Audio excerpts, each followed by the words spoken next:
Ya, selamat pagi masyarakat Indonesia yang masih berstatus anak sekolah, yang sekolahnya di Cinta Budaya, dan yang masih duduk di bangku kelas 9. Semoga kabar kalian semua dalam keadaan sehat dan air galon di rumah kalian masih aman. Kembali lagi bersama Bapak di pelajaran PPKN. Hari ini kita akan masuk pelajaran bab 3 mengenai kedaulatan Negara Kesatuan Republik Indonesia. Jadi silakan buka bukumu di halaman 55. Kedaulatan Negara Kesatuan Republik Indonesia. Apakah kalian mengerti apa arti kedaulatan? Apakah kalian tahu kedaulatan di Indonesia itu seperti apa? Nah, dalam video ini Bapak akan jelaskan satu persatu apa itu kedaulatan dan bagaimana kedaulatan di Indonesia. Jadi silahkan simak baik-baik.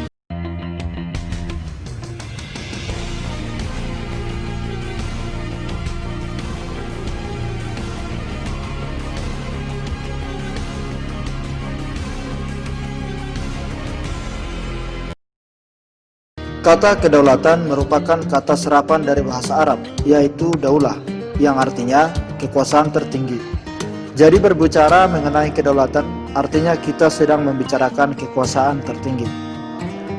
Seorang filosofis politik dari Prancis bernama Jean Bodin mengartikan kedaulatan itu adalah kekuasaan tertinggi untuk menentukan hukum dalam suatu negara.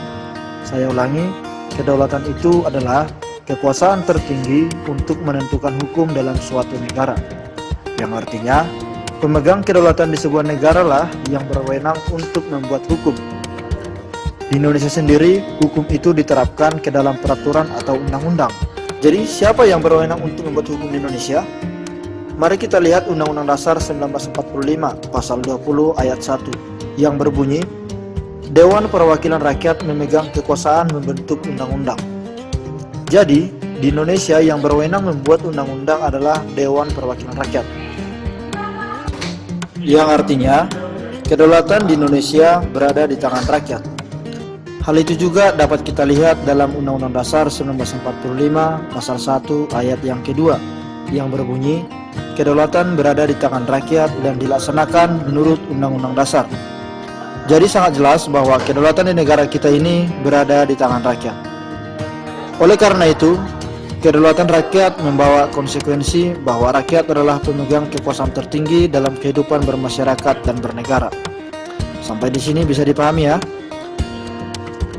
Kedaulatan rakyat berarti juga pemerintah mendapatkan mandatnya dari rakyat, yang artinya bahwa pemerintahan yang ada diselenggarakan dan dilakukan oleh rakyat.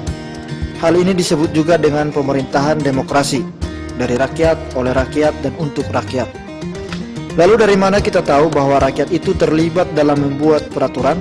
Nah, keterlibatan rakyat dalam membentuk hukum atau undang-undang untuk menjalankan pemerintahan sebagai wujud pelaksanaan kedaulatan rakyat, yaitu melalui pemilihan umum.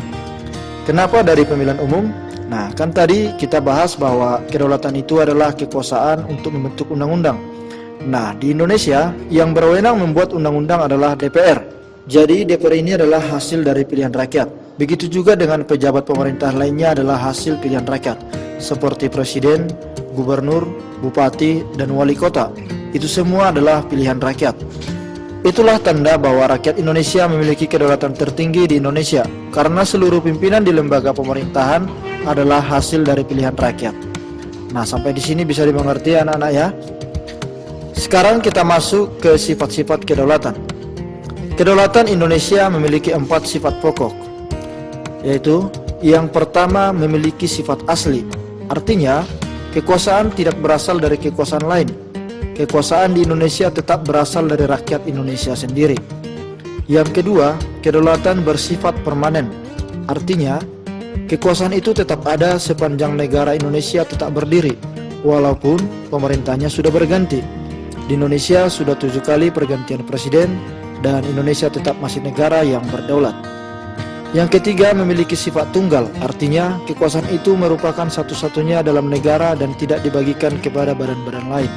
Yang terakhir adalah sifat kedaulatan tidak terbatas atau absolut, artinya kekuasaan itu tidak dibatasi oleh kekuasaan lain. Nah, di Indonesia, rakyatlah yang berkuasa dalam membentuk peraturan, dan rakyat sendirilah yang menentukan siapa yang menjadi pemimpin melalui pemilihan umum, yang artinya suara rakyat adalah suara hukum. Itulah keempat sifat kedaulatan. Selanjutnya, Kita masuk ke bentuk-bentuk kedaulatan. Kedaulatan atau kekuasaan tertinggi sebuah negara memiliki dua bentuk, yaitu kedaulatan ke dalam dan kedaulatan keluar. Mari kita bahas satu persatu.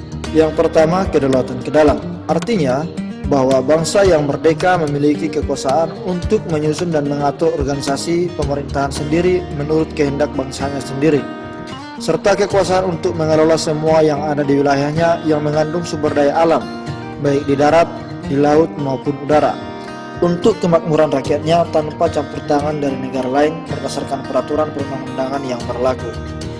Contohnya saja saat Menteri Pujiastuti menenggelamkan kapal milik asing yang mencuri ikan di wilayah Indonesia. Itu merupakan tindakan yang menandakan bahwa Indonesia memiliki kewenangan penuh atas perairan di Indonesia. Selanjutnya, bentuk yang kedua adalah kedaulatan keluar. Kedaulatan keluar artinya negara memiliki kekuasaan untuk berhubungan dan bekerja sama dengan bangsa lain tanpa terikat oleh kekuasaan lain.